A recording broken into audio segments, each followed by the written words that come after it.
The galaxy was vast and teeming with life, but Earth had always been the odd one out. To the countless alien civilizations scattered across the stars, humanity was an ancient relic, a species stuck in the mud of its own ignorance. They weren't entirely wrong. For centuries, humankind had clawed its way through technological advancements at a snail's pace compared to their interstellar neighbors.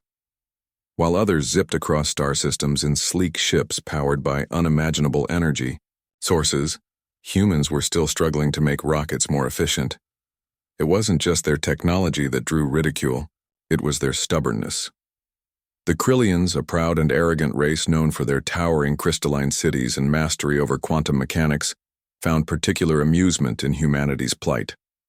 Zorath, a smug ambassador from the Krillian Empire, often led the mockery during diplomatic meetings held aboard massive orbital stations. His sharp, angular features and glowing blue eyes seemed to radiate disdain whenever he spoke about Earth.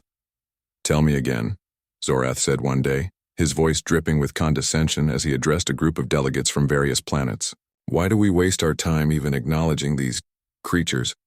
Their so-called space program is laughable. They can barely leave their own solar system without risking catastrophic failure." The room erupted in chuckles, though not everyone joined in. Some of the quieter species exchanged uneasy glances, perhaps remembering times when they too had been underestimated. But most laughed along with Zorath, eager to curry favor with the powerful Krillian Empire. After all, who would dare stand up for Earth? Back on Earth, no one paid much attention to what the aliens thought, at least not publicly. Life went on as usual. People worked, dreamed, argued, and loved, oblivious to the cosmic disdain directed their way. Yet, deep within the quiet suburbs of Colorado Springs, a man named Ethan Carter sat hunched over his desk, scribbling equations onto sheets of paper late into the night. Ethan wasn't famous or wealthy. He didn't have access to cutting-edge labs or unlimited funding. What he did have was an unshakable belief that humanity could rise above its limitations, if only someone gave them a chance. Ethan had always been fascinated by the idea of teleportation. As a child, he'd devoured science fiction novels and movies, imagining a world where people could travel instantly from one place to another. Back then, it had seemed like pure fantasy.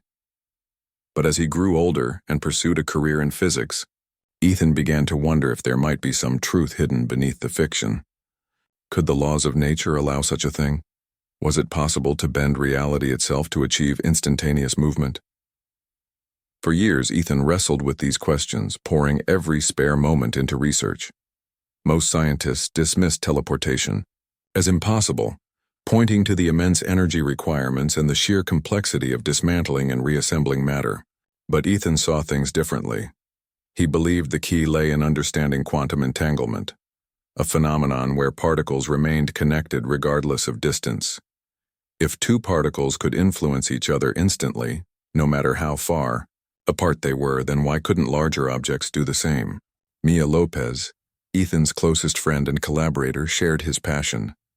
She was practical where Ethan was dreamy, grounding his wild ideas with hard data and meticulous analysis. Together, they made a formidable team. While Ethan focused on theory, Mia handled experiments, testing hypotheses and refining techniques. Their partnership was built on trust and mutual respect, forged over countless late nights spent debating equations and troubleshooting faulty equipment. Despite their dedication, progress was slow, funding was scarce, and few institutions took their work seriously. Universities rejected grant proposals, labeling their research as speculative and unworthy of investment. Even colleagues mocked their efforts, calling them wasting time on fairy tales. It was frustrating, but Ethan refused to give up. Every failure brought him closer to success, or so he told himself. One evening, after yet another fruitless day of experimentation, Ethan slumped into his chair and stared blankly at the wall. Mia leaned against the lab counter, sipping lukewarm coffee from a chipped mug. Neither of them spoke for several minutes, the silence broken only by the hum of machinery in the background. "We're missing something," Ethan finally said, breaking the quiet. There's got to be a piece of the puzzle we haven't figured out yet. Mia nodded thoughtfully. Maybe. Or maybe we're looking at this the wrong way. What if teleportation isn't about moving matter at all? What if it's about transferring information? Her words sparked something in Ethan's mind. Information, that was it. If they could encode the exact state of an object, every atom, every electron, and transmit that data to another location, then reconstructing the object should be theoretically possible. It was a radical idea, but it aligned with everything. They knew about quantum mechanics. Excited, Ethan grabbed a fresh sheet of paper and began jotting down new equations. Mia watched him, her lips curling into a small smile. This was the Ethan she admired, the one who refused to back down, even when the odds were stacked against him. Hours turned into days as they dove deeper into their revised approach. Sleep became optional, meals were forgotten, and the clutter in their tiny lab multiplied. Slowly but surely, patterns began to emerge. Flaws in previous models became clear, and solutions presented themselves. By the end of the week, they had developed a framework that looked promising. But before they could celebrate, disaster struck. Someone leaked details of their project online, sparking widespread ridicule. News outlets picked up the story, portraying Ethan and Mia as delusional amateurs chasing impossible dreams. Memes mocking their work spread across social media, and comment sections filled with insults. Even worse, the leak reached interstellar news networks, drawing the attention of alien audiences. Zorath predictably seized the opportunity to mock humanity once again.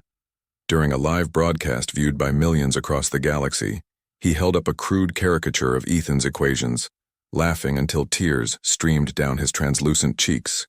"Behold," he exclaimed, waving the paper dramatically. "This is what passes for innovation on Earth. Pathetic squiggles and baseless theories. Truly, humanity proves itself unworthy of joining the galactic stage." The audience roared with laughter, while Ethan watched the broadcast in stunned silence. For a moment, doubt crept into his heart.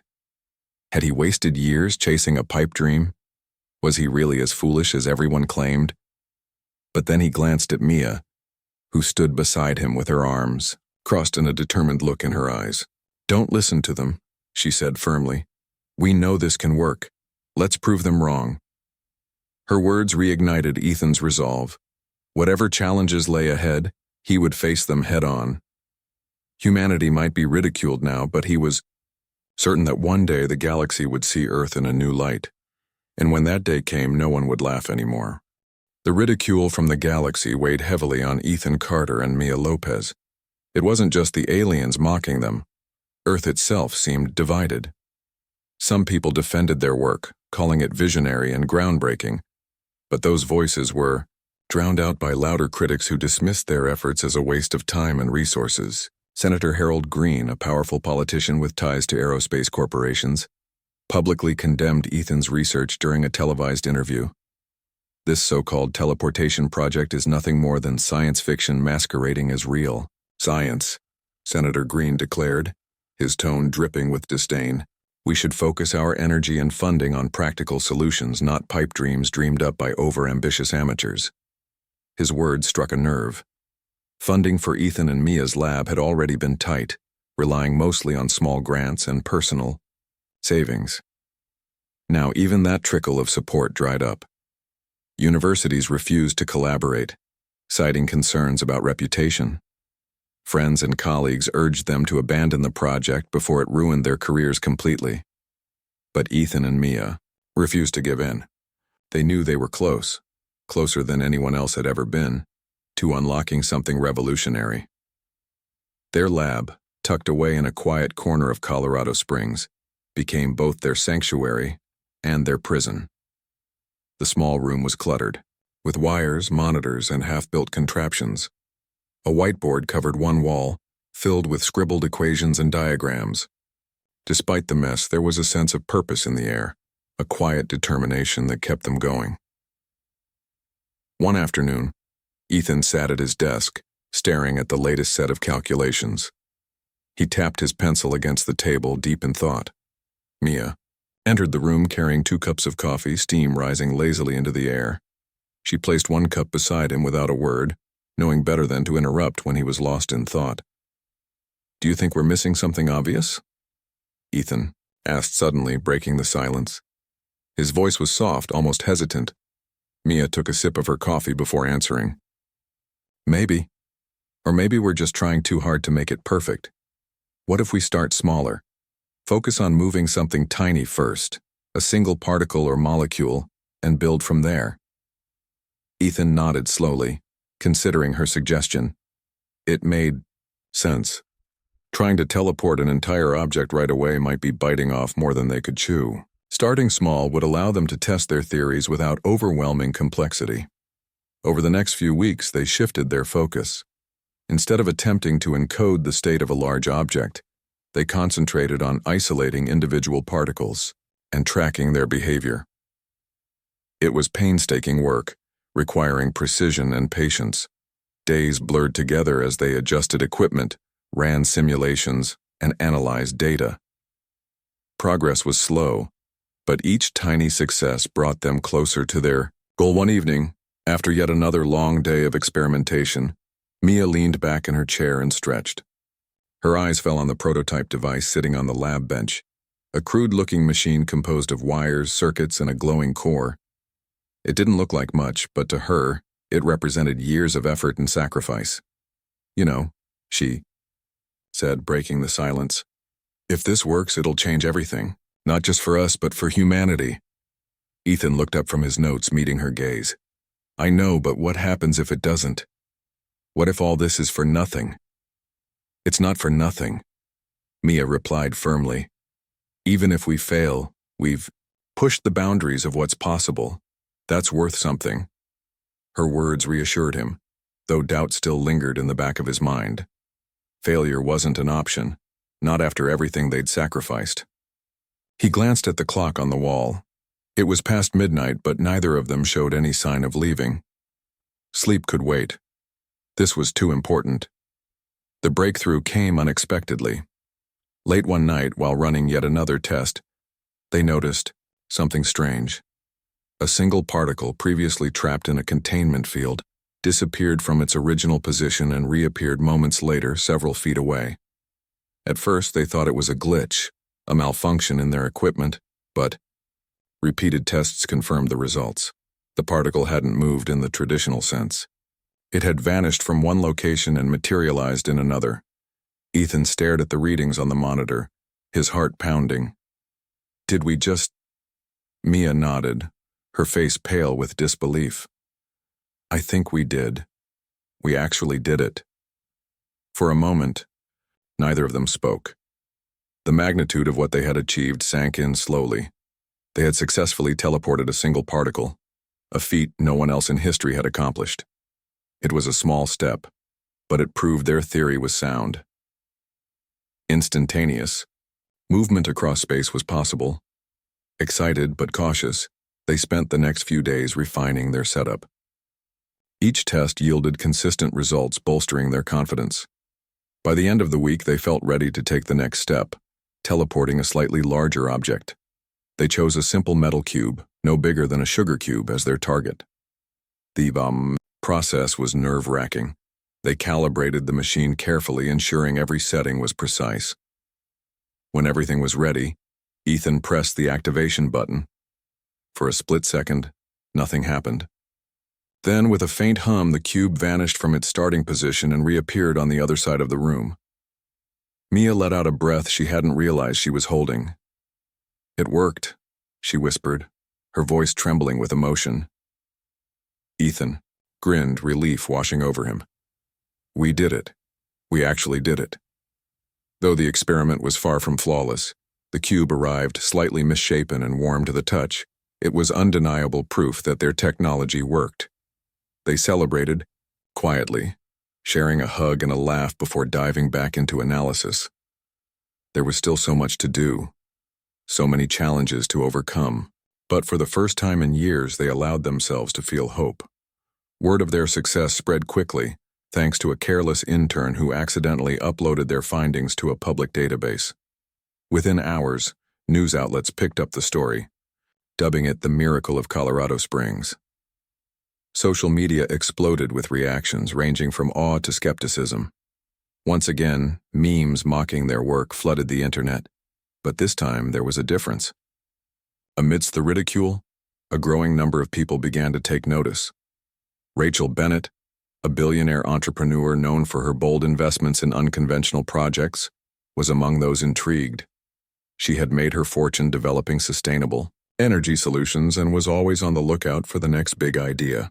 When she heard about Ethan and Mia's teleportation breakthrough, she immediately recognized its potential. Rachel reached out to them personally, inviting them to meet at her headquarters in Silicon Valley. Ethan and Mia hesitated at first, wary of corporate interference. But Rachel assured them she wasn't interested in taking control of their project. Instead, she wanted to help them scale it up, offering resources and expertise they desperately needed. During their meeting, Rachel listened intently as Ethan explained their vision. She asked thoughtful questions, probing for details and demonstrating a genuine understanding of the science behind their work. By the end of the conversation, she extended an offer they couldn't refuse: full funding for their research, access to state-of-the-art facilities, and a team of engineers to assist them. "It's not just about money," Rachel said, leaning forward in her chair. "This isn't just your dream anymore. It's humanity's future, and I want to be part of it." Ethan and Mia exchanged glances, weighing the decision. Trusting someone new wasn't easy, especially after years of working alone, but they knew they couldn't continue on their own. With Rachel's support, they could accelerate their progress and bring their technology to the world faster than ever imagined. As they shook hands to seal the deal, Ethan felt a surge of optimism. The road ahead would still be difficult, filled with obstacles and challenges. But for the first time, they weren't alone. Together, they were ready to prove the galaxy wrong. Ethan Carter and Mia Lopez stood in awe as they stepped into the sprawling research facility provided by Rachel Bennett. It was a far cry from their cramped, cluttered lab back in Colorado Springs. The new space gleamed with polished floors, high ceilings, and rows of advanced equipment that seemed to hum with potential. For the first time, they had access to tools and resources beyond anything they could have dreamed of. "This is incredible," Mia said, her voice tinged with disbelief as she ran her hand along the surface of a sleek workstation. "We could have spent years trying to get funding for even half of this." Ethan nodded, his eyes scanning the room. "It's overwhelming, but it's exactly what we need. If we're going to scale this up, we can't do it with duct tape and spare parts anymore." Rachel joined them, her confident stride matching the energy she brought to the project. Dressed in a tailored suit, she exuded authority, yet maintained an approachable demeanor. She had assembled a team of engineers, programmers, and physicists, eager to contribute to the groundbreaking work. Among them was Alex Monroe, a soft-spoken but brilliant young engineer who specialized in quantum computing. His quiet demeanor masked a sharp mind capable of solving complex problems quickly. "Welcome to your new home," Rachel said with a smile. "I've cleared my schedule to focus on this project, so consider me part of the team. Let's make history together." Her words ignited a spark in Ethan and Mia. For years they had fought against indifference and ridicule, clinging to hope when others dismissed their dreams. Now, they finally had allies, people who believed in their vision and were willing to invest not just money, but time and effort. The next few weeks were a whirlwind of activity. With Rachel's support, Ethan and Mia threw themselves into refining their teleportation technology. They started by addressing the flaws in their initial prototype. The metal cube they had teleported earlier had arrived slightly misshapen and warm, indicating imperfections in the process. These issues needed to be resolved before attempting larger-scale tests. Alex proved invaluable in troubleshooting the problems. Using his expertise in quantum computing, he helped design algorithms that improved the precision of the encoding process. By mapping the exact state of each particle within an object, they could ensure that it reassembled correctly at its destination. Meanwhile, other members of the team worked on enhancing the machine's power supply and stabilizing its core components. Mayo took charge of testing, running countless simulations to identify weak points in the system. Her meticulous nature ensured that every variable was accounted for, leaving no room for error. Late nights became routine as the team pushed themselves to the limit, driven by a shared sense of purpose. Despite their progress, doubts lingered in the back of Ethan's mind. He worried about the ethical implications of their work. What would happen if their technology fell into the wrong hands? Could it be weaponized or used to exploit vulnerable populations? These questions weighed heavily on him, but he kept them to himself, unwilling to dampen the team's enthusiasm. One evening, after another long day of testing, Ethan found himself alone in the lab.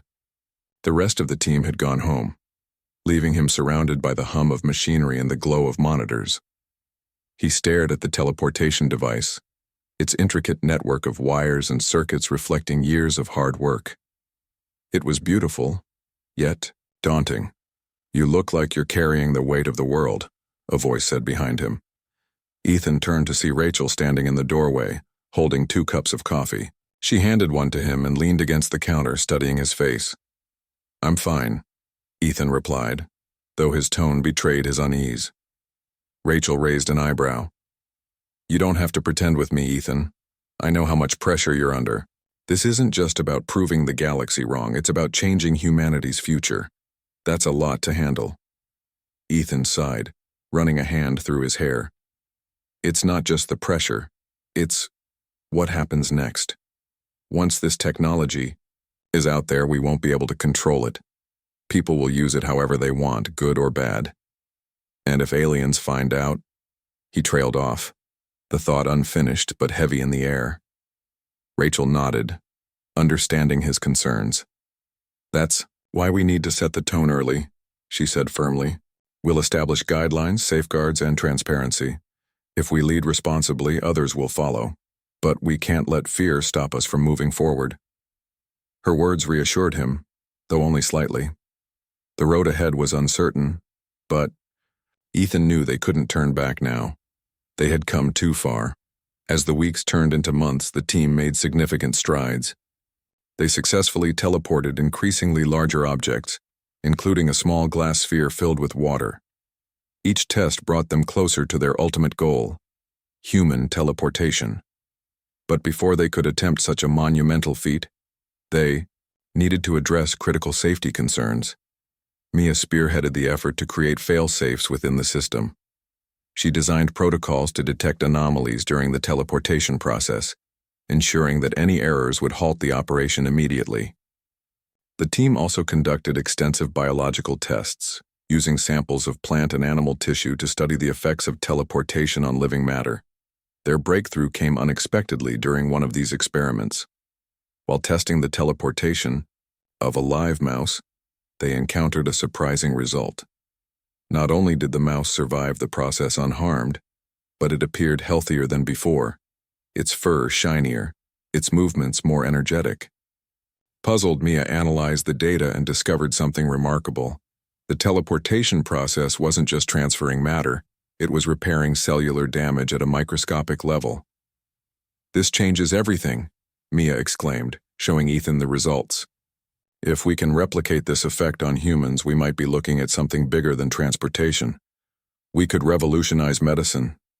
Ethan's eyes widened as he grasped the implications. If their technology could heal injuries and reverse aging at a cellular level, it would transform not just travel but healthcare as well. The possibilities were staggering. News of their progress spread quickly, thanks in part to Rachel's strategic leaks to trusted journalists. Public interest surged, with headlines hailing their work as the dawn of a new era.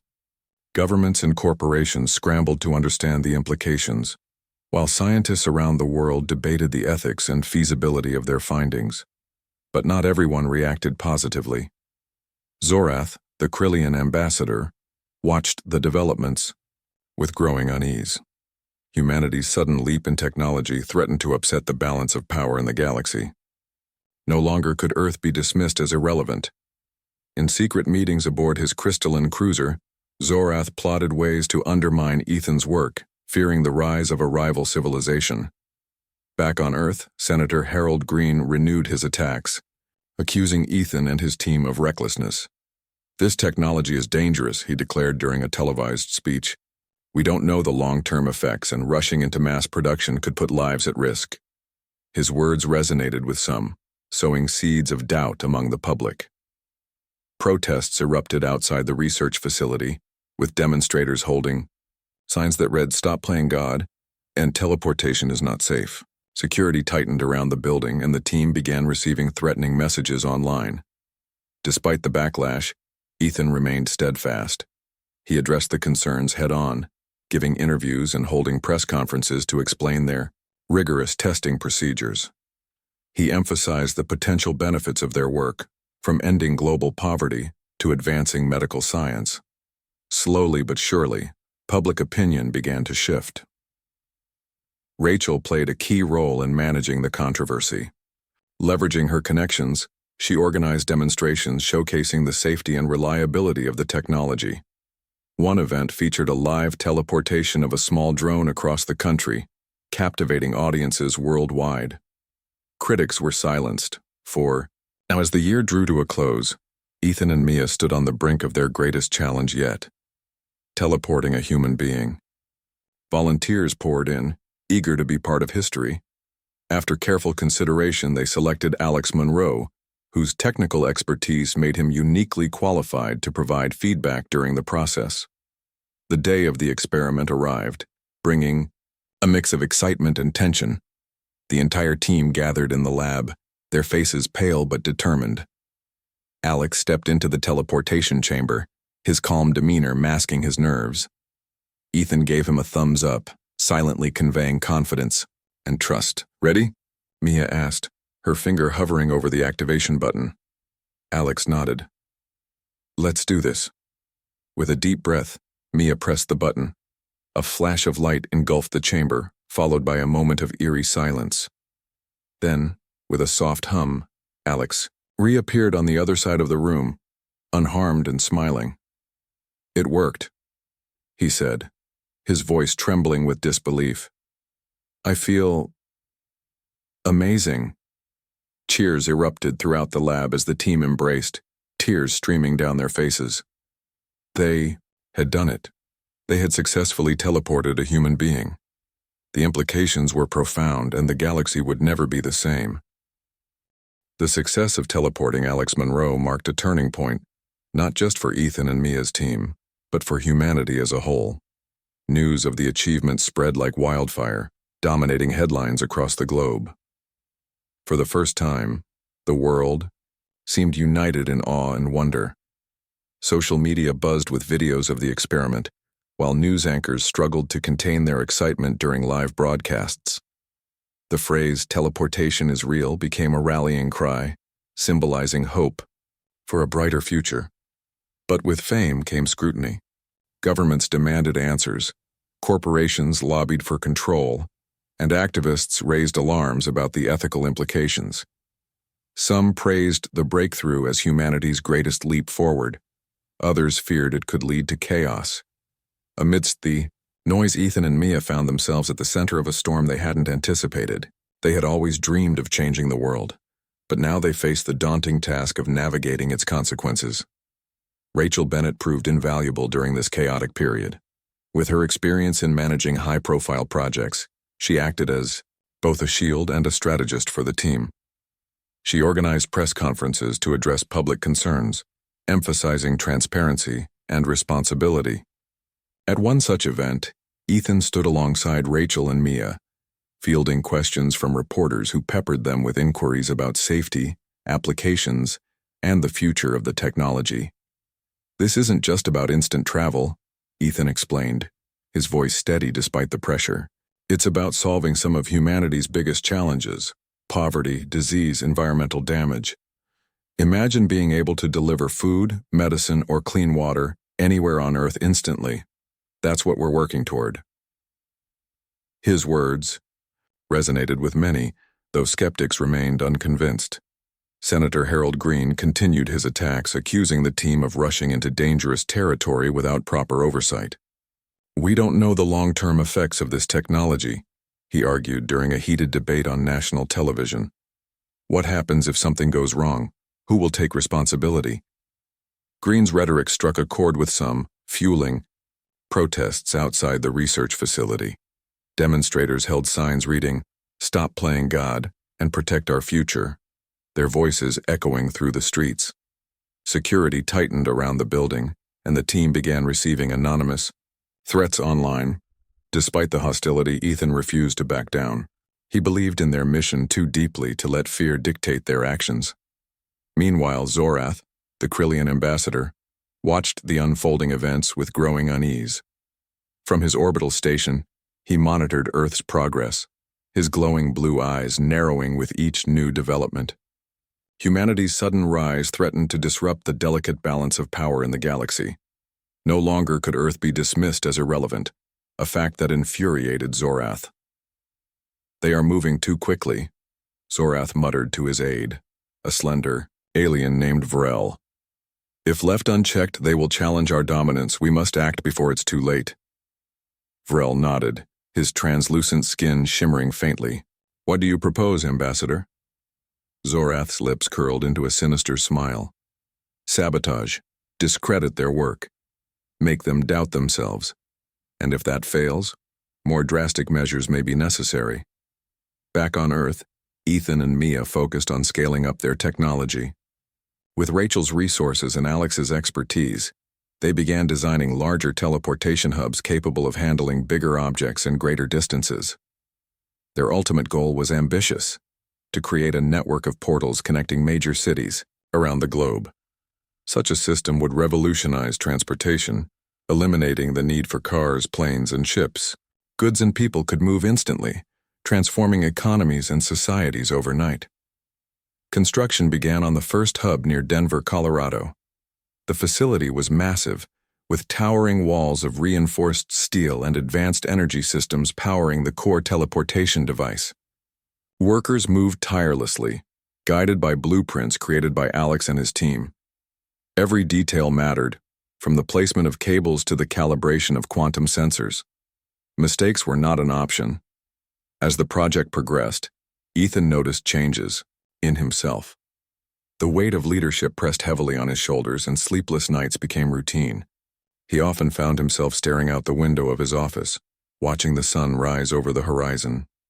Doubts crept in, whispering fears of failure and catastrophe. What if something went wrong when the hub went live? What if someone got hurt, or, worse? Mia sensed his struggles and made a point to check in regularly.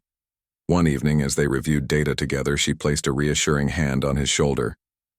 "You're doing everything you can," she said softly. "No one expects perfection. Just focus on the next step." Her words calmed him, reminding him why he had started this journey in the first place. It wasn't about glory or recognition. It was about making life better for everyone. That thought kept him going, even when the pressure felt unbearable. The day finally arrived when the Denver hub was ready for testing. Thousands gathered outside the facility, eager to witness history. Reporters lined up along barricades, cameras rolling as officials delivered speeches praising the team's achievements. Inside, Ethan, Mia, Rachel, and Alex prepared for the moment they had worked so hard to reach. "Are we ready?" Rachel asked, glancing at each member of the team. Alex nodded, double-checking the final settings on the control panel. "All systems are green." Ethan took a deep breath, his heart pounding in his chest. This was it, the culmination of years of effort. If successful, the test would prove beyond doubt that teleportation could transform the world. If it failed, he didn't want to think about that. With a nod, Mia initiated the sequence. A low hum filled the room as the machine powered up, its core glowing brighter with each passing second. The crowd outside fell silent, holding their breath as the countdown began. Activating teleportation in 3, 2, 1. A flash of light illuminated the chamber, followed by a deafening roar as energy surged through the system. For a brief moment, nothing happened. Then, with a soft whir, A large shipping container appeared on the other side of the room, perfectly intact. Cheers erupted inside the facility, spilling out into the streets as word of the success spread. People hugged, cried, and celebrated, their joy palpable. Ethan felt tears welling up in his eyes as he looked around at his team. They had done it. They had built something truly extraordinary. But the celebration was short-lived. Hours later, as technicians conducted post-test inspections, they discovered traces of foreign code embedded in the system. Someone had hacked into the hub during the demonstration, planting malicious software designed to sabotage future operations. The breach was subtle, almost undetectable, but Alex spotted it just in time to prevent any damage. "This wasn't random," Alex said, grimly showing Ethan the corrupted files. "Whoever did this knows exactly what they're doing." Ethan clenched his fists, anger bubbling beneath the surface. "Zorath," he muttered under his breath. Though he couldn't prove it yet, he suspected the Krillian ambassador was behind the attack. The timing was too coincidental, the intent too clear.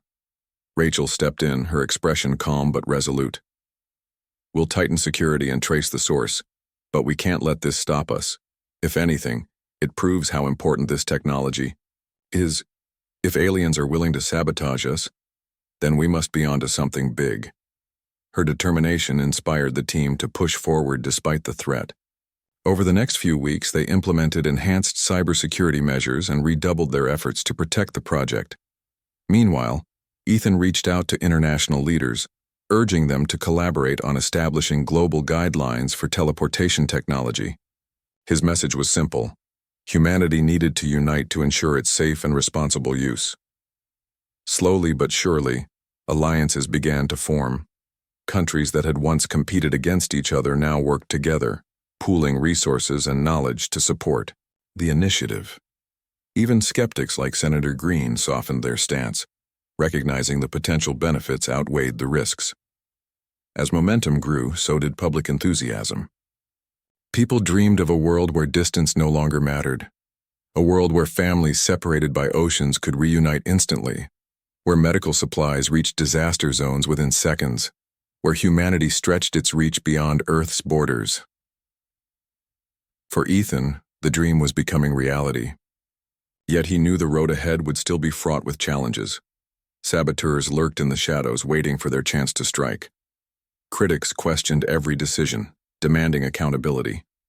And looming above it all was the ever-present gaze of the galaxy, watching to see whether humanity would rise or falter. But Ethan wasn't afraid anymore. He had Mia by his side, Rachel backing him, and a team of brilliant minds working tirelessly toward a shared vision. Together, they would face whatever came next and show the universe that Earth was no longer a planet to be ridiculed. The world was changing faster than anyone could have imagined. The teleportation hubs built by Ethan Carter and his team began to connect major cities around the globe. What had once been a distant dream was now a reality, reshaping how people lived, worked, and interacted. Goods that once took weeks to ship across continents now arrived in seconds. Families separated by thousands of miles reunited effortlessly. Medical supplies reached disaster zones almost instantly, saving countless lives. But with these incredible advancements came new challenges. The sudden shift disrupted industries, economies, and even cultures. Truck drivers, pilots, and shipping companies found themselves out of work as traditional forms of transportation became obsolete. Protests erupted in cities worldwide, with workers demanding solutions for their livelihoods. Governments scrambled to adapt, introducing programs to retrain displaced employees and create new opportunities in emerging fields. Ethan watched the chaos unfold from his office window, his heart heavy with conflicting emotions. He had always believed in the power of teleportation to improve lives, but he hadn't anticipated the upheaval it would cause. Every day brought fresh headlines about job losses, economic instability, and social unrest. Critics used these issues to fuel their arguments against the technology, claiming it was too dangerous and destabilizing. Senator Harold Green seized the moment to renew his attacks. During a televised address, he called for a halt to further development of teleportation hubs until its impact on society could be fully understood. "We are rushing headlong into the unknown," he declared, his voice dripping with urgency. "At what cost? We cannot sacrifice our way of life for the sake of convenience." His words struck a nerve, rallying support from those who felt left behind by the rapid changes. Protesters gathered outside government buildings, holding signs that read, "Save our jobs and slow down progress." Some even targeted the research facility where Ethan and his team worked, vandalizing property and shouting threats. Security measures intensified, turning the once open campus into a fortress. Mia Lopez tried to stay optimistic despite the growing tension. She reminded Ethan that every great leap forward came with growing pains. "Think about when cars replaced horses," she said one evening as they reviewed data together. "People resisted then too, but look at how far we've come. This is no different, it's just bigger." Her words offered some comfort, but Ethan couldn't shake the feeling that they were losing control of the narrative. Public opinion was shifting, and not entirely in their favor. For every person celebrating the benefits of teleportation, there seemed to be another questioning its risks. Rachel Bennett stepped in to help manage the backlash. Using her connections and influence, she launched a global campaign to highlight the positive impacts of the technology. Videos showcasing stories of families reunited, medical emergencies resolved, and environmental benefits flooded social media. Rachel also partnered with governments and organizations to fund initiatives aimed at easing the transition for affected workers. Her efforts helped sway public opinion back in their favor, though skepticism lingered. Meanwhile, Alex Monroe focused on expanding the capabilities of the teleportation network. With the Denver hub operational, plans were underway to build additional facilities in Europe, Asia, and Africa. Each new hub required careful planning and coordination, ensuring seamless integration into the global system. Alex worked tirelessly, often pulling all-nighters to meet deadlines. His dedication inspired the rest of the team, reinforcing their shared commitment to making teleportation accessible to everyone. One evening, after yet another long day of testing, Ethan received an unexpected visitor. A representative from the United Nations arrived at the facility requesting a private meeting. Curious but cautious, Ethan agreed to see him. The man introduced himself as Daniel Hughes, a diplomat tasked with addressing the ethical implications of teleportation technology. "We need your help," Daniel said bluntly, cutting straight to the point. "This technology has the potential to reshape humanity, but it also poses unprecedented risks. If we don't establish clear guidelines now, we risk chaos, or worse." Ethan leaned back in his chair, considering the diplomat's words.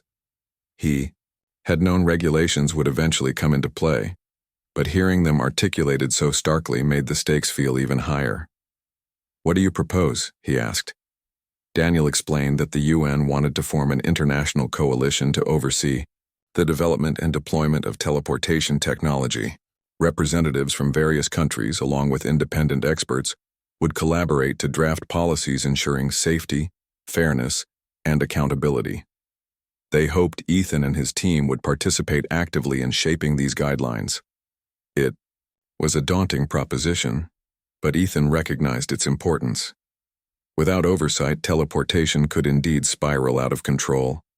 He agreed to join the effort, knowing it would add yet another layer of responsibility to his already overwhelming workload. As the weeks passed, the coalition made significant progress.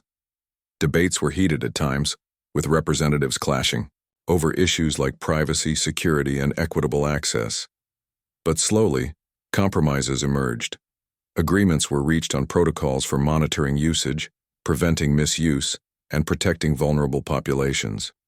Ethan played a key role in advocating for transparency and inclusivity, ensuring that decisions benefited humanity as a whole, rather than serving narrow interests. While progress was being made on Earth, Zorath, the Krillian ambassador, grew increasingly desperate. Humanity's rise threatened to undermine the dominance of the Krillian Empire, and he couldn't afford to let that happen. In secret meetings aboard his orbital station, he devised a bold plan to discredit Earth's achievements once and for all. Using advanced hacking tools, Zorath infiltrated the global teleportation network, planting false data designed to trigger catastrophic failures. His goal was simple: create enough chaos to make humanity doubt the reliability of their own technology. If successful, he believed Earth would retreat from the galactic stage, leaving the Krillians unchallenged. Unaware of the impending attack, Ethan and his team prepared for the launch of the next major hub in Tokyo. The event was set to be broadcast, live to millions of viewers worldwide, symbolizing humanity's unity and ambition. As technicians conducted final checks, everything appeared to be running smoothly. But moments before activation, alarms blared throughout the facility. Monitors flickered wildly as systems malfunctioned, displaying erratic readings.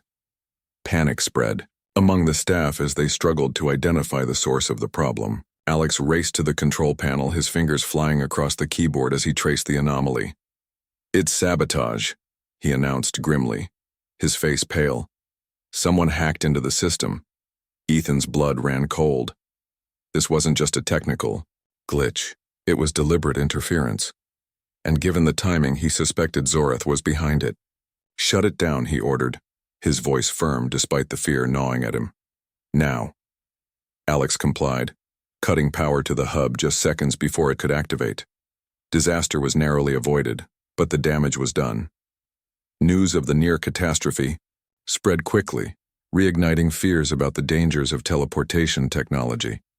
Critics pounced on the incident, using it to argue that humanity wasn't ready for such advanced tools. For a moment, it seemed like all their hard work might unravel. Public trust wavered, and calls for a moratorium on further development grew louder. Senator Green seized the opportunity, declaring that the Tokyo incident proved his warnings correct. "This is exactly why we must proceed with caution," he said during a press conference. "Humanity is playing with forces it doesn't fully understand." Ethan knew they couldn't afford to lose momentum now. With Rachel's encouragement, he addressed the public directly, explaining what had happened and outlining steps being taken to prevent future attacks. "Yes, there are risks," he admitted, "but giving up isn't the answer. Together, we can overcome these challenges and build a better future." His honesty resonated with many, helping restore confidence in the project. Meanwhile, Alex led efforts to strengthen cybersecurity measures, implementing safeguards to protect the network from future breaches. Slowly but surely, the tide began to turn. In the aftermath of the Tokyo incident, the UN coalition accelerated its work, recognizing the need for robust protections. Policies were expanded to include provisions for defending against external threats, whether from rival nations or alien entities. Zorath's plan may have caused temporary setbacks, but it ultimately strengthened humanity's resolve. As the year drew to a close, Ethan reflected on how far they had come, and how much farther they still had to go. The journey was far from over, but he felt a renewed sense of purpose. Humanity had proven its resilience time and again, and he believed they could rise to this challenge as well. With Mia by his side, Rachel backing him, and a team of brilliant minds working toward a shared vision, Ethan was ready to face whatever came next. Together they would show the galaxy that Earth was no longer a planet to be ridiculed but one to be respected.